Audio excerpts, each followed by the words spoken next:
I was in the Air Force for 23 years. I retired in 2014. I was a communications technician in the Air Force from about 91 to 2014. Did several deployments, spent some time overseas, moved around a lot. Originally, when I retired, they'd send us through a separation briefing and they tell you to get one of the service organizations to help you out. And they got me started and they got me 70%. There's still a couple of things I was having problems getting. One of them was I knew I had sleep apnea before I retired. They're the ones that actually did the test and then they denied me. So it probably been 4 or 5 years since I got my 70% rating. I went back and started doing it myself. I pulled everything. I notified the VA, hey, you guys did a test. So they ordered a second test. And then that's how I got doing that is how I got my 90%.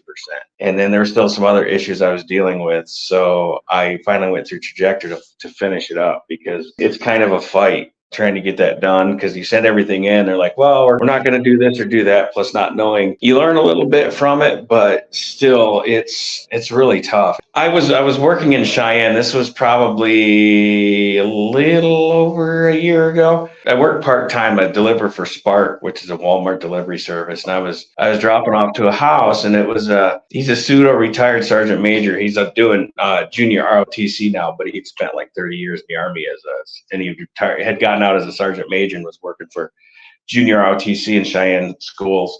And we were talking about it. I think his brother-in-law was in the Navy, and that's what he did. He went through Trajector, so he gave me the contact information. Because I knew how tough it was, especially when you start getting some of your big stuff out of the way and they start adding that VA math to everything and get really difficult. And come to find out, the secret with the VA is, I think Trajector figured out, is you got to submit everything. I was keeping an eye on it, so I looked it up online. I was waiting to get my letter because I don't think the website tells you if you're PNT.